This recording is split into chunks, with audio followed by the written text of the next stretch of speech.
பக்கத்துல வரக்கூடாது.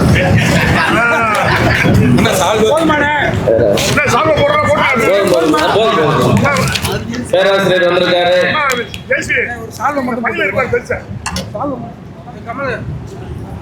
பிராமணர்களுடைய பாதுகாப்பை உறுதிப்படுத்த கூறி நடக்கக்கூடிய உண்ணாநிலை அற போராட்டத்திற்கு தலைமை தாங்கி நடத்தி கொண்டிருக்கக்கூடிய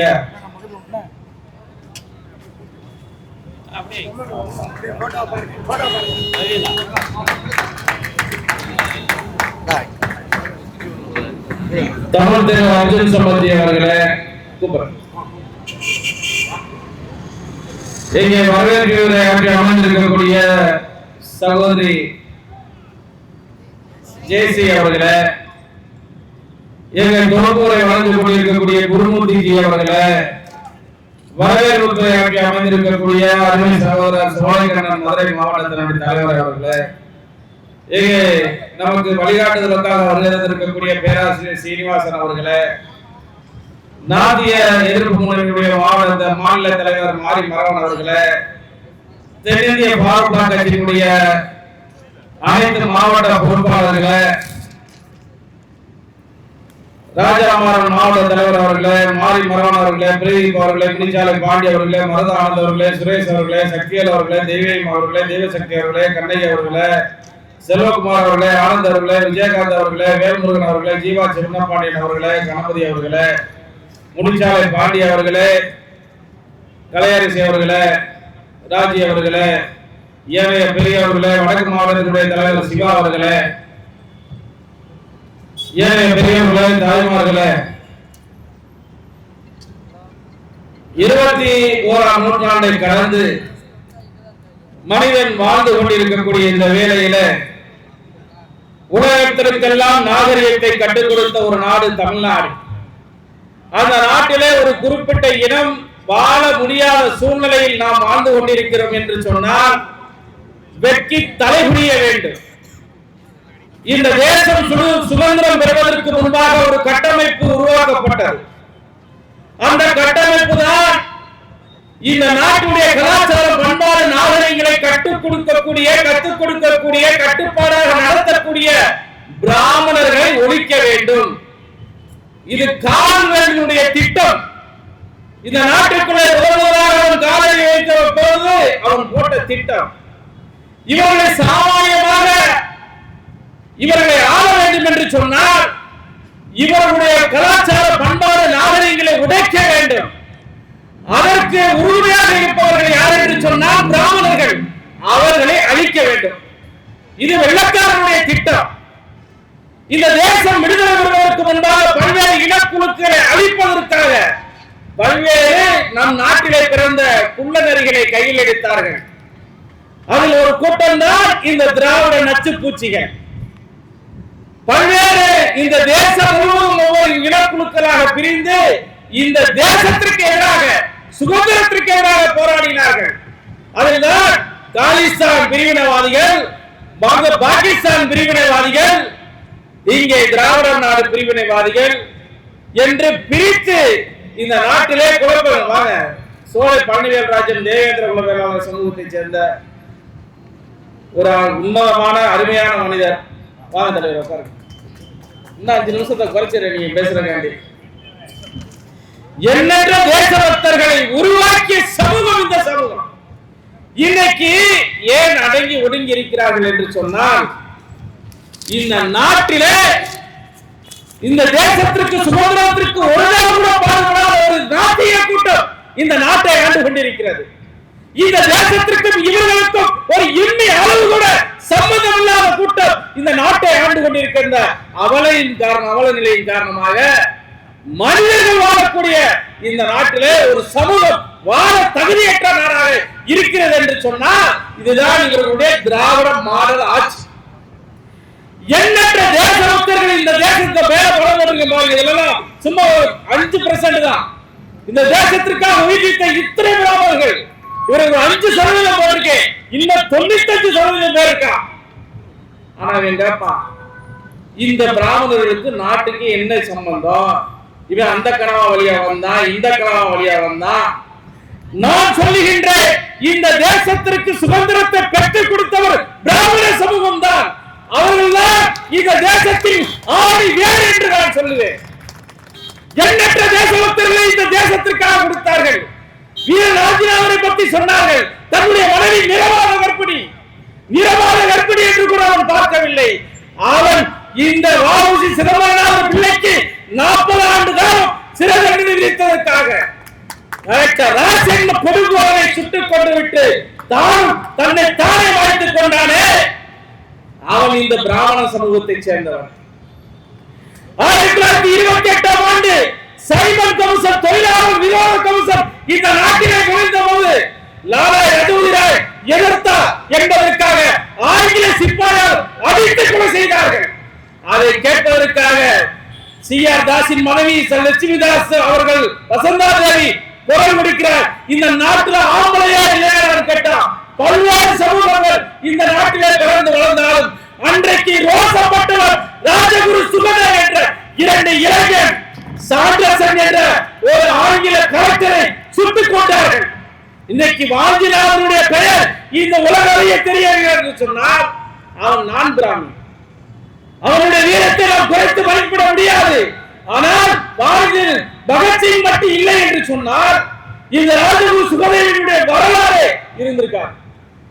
இந்த தேச விடுதலைக்கு பாடுபட்டு தூக்கு கையை முத்தமிட போகின்ற பொழுது அந்த ராஜகுரு சுகதேவ வாஞ்சிநாதர் பகத்சிங் இடத்தில் கேட்கிறார்கள், இந்த நாட்டில் விட்டு முதலில் உயிரை விடப்பவர்கள் யார்? தூக்கு மேடையில சட்டத்தை யோசிக்காமல் சொன்னார் ராஜகுரு, இந்த அடியை இந்தியாவில் வாழ எனக்கு விருப்பமில்லை. நான் மீண்டும் பிறப்பேன். இந்த பாரதத்தாரின் வயிற்றிலே பிறப்பேன். நான் பிறந்து வந்து ஆங்கிலேய வெளியேற்றவேன். மீண்டும் இந்த நாட்டிலே உடனடியாக பிறக்க வேண்டும் என்பதற்காக நான் உடனடியாக சாகணும் சொல்லி முதல்ல தம்முடைய ராஜகுரு ஒரு பிராமணன், சுகதேவ் ஒரு பிராமணன், 3வது பகத்சிங். ஆனால் இன்றைக்கு பாட புத்தகம் எதை வழிகாட்டுகிறது? திட்டமிட்டு ஆங்கிலேயர் காலத்திலிருந்து அமரன் திரைப்படம் வரைக்கும் ஒரு பிராமணன் வஞ்சிக்கப்படுகிறான் என்று சொன்னால் இதுதான் திராவிட சூழ்ச்சிகள். இந்த திராவிட சூழ்ச்சிகள்னாலதான் இன்னைக்கு பிராமணர்கள் வீதி இறங்கி உட்கார்ந்திருக்காங்க. 14 வயதுல ஒத்துழைப்பு இயக்கத்திலே சேர்ந்த சந்திரசேகர் ஆசார் 14 வயது அவனுக்கு 14 வயதுல ஒத்துழைப்பு இயக்கத்தில் ஈடுபட்டதற்காக நீதிமன்றத்தில் கொண்டு போய் நிறுத்தப்படுகிறார்கள். அந்த நிறுத்தப்பட்டவர்கள் நீதியரசர் கேட்கிறார், உன் பேர் என்ன? ஆசாத். ஆசாத் என்றால் சுதந்திரம். உன் தந்தை பேர் என்ன? சுதீன் என்றால் சுதந்திரம். உன் வீடு எது? சிறைச்சாலை என்று சொன்னார். 14 வயது ஒரு பிராமண இளைஞன். 24 வயதிலே 65 குண்டுகளை வாங்கியவன் இந்த தேசத்திற்காக ஒருவன் இருக்கிறான் என்று சொன்னார். அவன் சந்திரசேகர் ஆசாத் என்ற ஒரு பிராமணன். இதெல்லாம் தெரியுமா அவனுக்கு? இன்னைக்கு மது ஒழிப்புக்கு போராடுறாங்களே கனிமொழி அக்கா இன்றைக்கு இளம் விதவைகள் இருக்கிறார்கள் என்று சொல்லுகிறார்களே. ஆனால் இந்த சுதந்திர வருவதற்கு முன்பாகவே கல்பனா அத்தாத்து, பிரீத்தி லதா போன்ற பெண்கள் எல்லாம் இந்த மது ஒழிப்புக்காக போராடி இந்த தேசத்திற்கு சிறையிலே சென்றவர்கள். சுப்பிரமணிய சிவம் பத்தலக்குண்டை சேர்ந்தவர், எங்கள் மண்ணை சேர்ந்த சுப்பிரமணிய சிவம் 24 வயதிலே தொழில்முறையை பரிசாக பெற்றவர் சுப்பிரமணிய சிவம். அவர் இதே பிராமண சமூகத்தில் சேர்ந்தவர். மங்கள் பாண்டே 1857 நடந்த சிப்பாய் கலவரம் இந்த தேசத்தினுடைய முதல் கலவரம் என்று சொல்லக்கூடிய அந்த சிப்பாய் கலவரத்தை உருவாக்கி ஆங்கில சிப்பாய்களை வைத்து ஆங்கில படைகளை தம்சம் செய்த ஒரு வீரன் இருக்கிறான் என்று சொன்னார். அது மங்கள் பாண்டே என்ற ஒரு பிராமணன். அந்த மங்கள் பாண்டேவை தூக்கிலிட்டுக் கொண்டார்கள். அது மட்டுமல்ல, புராதன காலத்திலே மூக்கறுப்பு போர் என்று யாரும் மறந்திருக்க முடியாது. மூக்கறுப்பு போர் பெரியளவு பேசப்பட்டது திருமல நாயக்கர் காலத்திலே. அந்த போருக்கு திருமல நாயக்கரால் உடல்நிலை சரியில்லை. அப்பொழுது அந்த படையை நடத்தவர் ராமப்பா ஐயர் என்ற இந்த சோழவந்தானை சேர்ந்த ராமப்பா ஐயர் அவர்தான் அந்த படை நடத்தி சுல்தான் படைகளை, மைசூர் சுல்தான்களை, திண்டுக்கலை தாண்டி மைசூர் வரைக்கும் அடித்து விரட்டியவர்கள் யார் என்று சொன்னால் ஒரு ராமப்பா ஐயர். இவர்களுக்கு வீரம் இல்லை. வீதியிலே உட்கார்ந்திருக்கிறார்கள் என்று ஏவாப்பு செய்ய வேண்டாம். திராவிட முன்னேற்ற கழக அரசாங்கத்திற்கு சொல்லுகின்றோம். வீதியில இருப்பவர்கள் அவர்கள் நீதிக்காக உட்கார்ந்திருக்கிறார்கள். இந்த நாடு நாம் சுதந்திரம் பெற்றுக் கொடுத்த நாடு. இந்த நாடு கட்டமைப்பு உடையக்கூடாது என்பதற்காக, இந்த நாடு சீர்குலையக்கூடாது என்பதற்காகத்தான் இன்றைக்கு வீதியிலே உட்கார்ந்து அறநிலை போராட்டத்தை நடத்திக் கொண்டிருக்கிறார்கள். இவர்கள் துப்பாக்கியை பார்த்து பயந்தவர்கள் அல்ல, தூக்கு மேலையை பார்த்து அஞ்சியவர்களும் அல்ல. இன்றைக்கு அமைதியாக உட்கார்ந்து போராடுகிறார்கள் என்று சொன்னால் இந்த அவர நிலையை வெட்டி தரவிட வேண்டும் இந்த தமிழ் நாகரிக சமூகம். புரட்சிக்கவி பாரதி ஒரு தனி மனிதனுக்கு உணவில் என்றால் இந்த நாட்டை அழித்து விடு என்று சொன்னார். இதை விட புரட்சியாளர் எவனாவது இருக்கானா? ஆனா இவர் தூக்கி பிடிக்கிற புரட்சியாளர் வெளியில மார்க்ஸ், சேக்குவாரா, மகாகவி பாரதி தனி மனுஷனுக்கு உணவு என்றால் இந்த உலகத்திலே அழிச்சிடு என்று சொன்னார். அப்படிப்பட்ட சமுதாயத்தில் பிறந்தவர் தான் பிராமண சமுதாயத்தில் பிறந்தவர். அது மட்டுமல்ல, வாவசி ஐயரும் சாவர்கரும் இணைந்து வெளிநாடுகளில் இருந்து துப்பாக்கிகளை பெற்று அந்த காலங்களிலே கொய்லா போர் நடத்தியவர்கள். சாவர்கருடைய வரலாறு யாருக்கும் தெரியாது. 12 கால இருட்டு வாழ்க்கை, 12 கால இருட்டு சிறை, தினந்தோறும் தூக்கிலிடுவதை அங்கே பார்த்து வைப்பார்கள், சவுக்கடி அடிப்பார்கள். அவர் பெயில் பெட்டிஷன் போட்டார். இந்த நாயகன் என்ன சொல்லுதுன்னா, வெள்ளக்காரன் சுவனகனா மன்னிப்பு கடிதம் கேட்டா, உங்க மூத்திர கூட்டி அமைச்சர் எத்தனை முறை மன்னிப்பு கடிதம் போட்டார் சுப்ரீம் கோர்ட்ல? உங்க மூத்திர கூட்டி அமைச்சர் எத்தனை முறை மன்னிப்பு கடிதம் கொடுத்தார் சுப்ரீம் கோர்ட்லயும் மேல்கோர்ட்லயும்? இத அன்னைக்கு நாங்க செஞ்ச தப்பு, இன்னைக்கு நீங்க செஞ்ச சமூக நீதியா? இன்றைக்கு இதை விட ஒரு அருமையான கவிஞன் இருந்தான், ராம் பிரசாத் பிஸ்மில் ஒரு கவிஞன். அவன் அந்த காலத்துல நாட்டுக்காண்டி போராட்டம்னா தீவிரவாதம் தான் முத்திர கொடுத்தான். அன்னைக்கு தீவிரவாத முத்திர குத்தப்பட்டு சிறைச்சாலையில் இருக்கிறான். விடிந்தால் அவனுக்கு ராம் பிரசாத் பிஸ்மிலுக்கு தூக்கு. அவன் தாய் அவனை பார்க்க போகிறான், அவனுக்கு கண் கலங்குகிறது.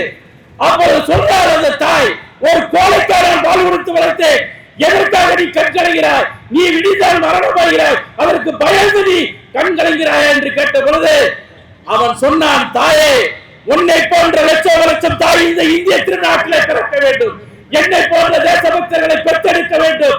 நான் மரணத்தை கண்டு அஞ்சவில்லை, உன்னை போன்ற வீரமான தாயை விட்டு இறக்க போகிறேன் என்று சொல்லி அழுதானே தவிர அது வருத்தத்தால் வந்த கண்ணீர் அல்ல, ஆனந்த கண்ணீர் என்று சொன்னான். அவன் தான் ராம் பிரசாத் பிஸ்மி. இந்துக்கள் ஒழிப்பு, பிராமண ஒழிப்பு என்பதை நீங்கள் நன்றாக புரிந்து கொள்ள வேண்டும். பிராமண ஒழிப்பு என்பது பிராமண ஒழிப்பு அல்ல, இந்துக்களை ஒழிக்க வேண்டும்.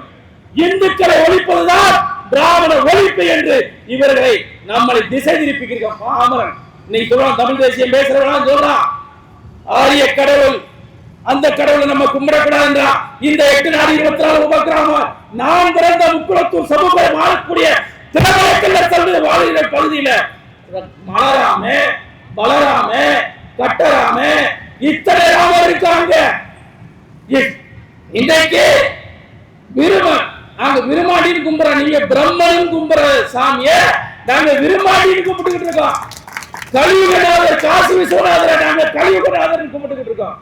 எல்லா உலகத்தில் இருக்கக்கூடிய எல்லா தெய்வங்களும் ஒன்றுதான். ஆனால் இவர்களை பொறுத்தளவுக்கு பிராமணர்களை தனிமைப்படுத்த வேண்டும் என்பதற்கு தான் இவர்களுடைய சூழ்ச்சி. வேதங்களை கொடுத்தவன் பிராமணன் அல்ல, சாஸ்திரங்களை படித்தவனும் கொடுத்தவனும் பிராமணன் அல்ல. அவனுக்கு எல்லாம் வேதத்தை தந்தவர் யாரு? வேத அதர்வன வேதங்களை கொடுத்தது வேதவியாசர். அவர் யாரு? சம்பளவர், மீனவர் சமூகத்தை சேர்ந்தவர். மீனவர் சமூகத்தை சேர்ந்தவர் தான் வேதத்தை கொடுத்தார். சாமி வம்சாமி கூட பிராமணன் இல்லடா. சிவபெருமான் சாம்பார் இனத்தை சேர்ந்தவர், விஷ்ணு யாதவர் இனத்தை சேர்ந்தவர், பிரம்மன் விஸ்வகர்மா சமூகத்தை சேர்ந்தவர். எந்த சாமியும் பிராமணன் இல்லை. ஆனா ஏழு பிராமணன் வைறான். இந்து மதத்தை பஞ்சாயத்து விழிச்சுக்கிடுவான். இந்து மதத்தை தாக்கினால் இவர்கள் பிடித்துக் கொள்வார்கள் என்பது எல்லோருக்கும் தெரியும். அதற்காகத்தான் இவர்கள் இந்த பிராமண எதிர்ப்பு என்ற ஒரு போலி நாடகத்தை போட்டுக் கொண்டிருக்கிறார்கள். தமிழக அரசாங்கம் உடனடியாக உடனடியாக பாதுகாப்பு சட்டத்தை நிறைவேற்ற வேண்டும். நாளை காலையே சட்டமன்றம் கூடுகிறது. அந்த சட்டமன்றத்திலே சிறப்பு தீர்மானத்தை கொண்டு வந்து பிராமணர்களுக்கு தனி சட்டம் இயற்ற வேண்டும் என்று சொல்லி இந்த திராவிட மாடல் ஆட்சியை நாங்கள் வன்மையாகவும் கோரிக்கையாக வைத்து விடைபெறுகிறேன். நன்றி, வணக்கம். பாரத் மாதா கி ஜெய். ஜெய் ஹிந்த்.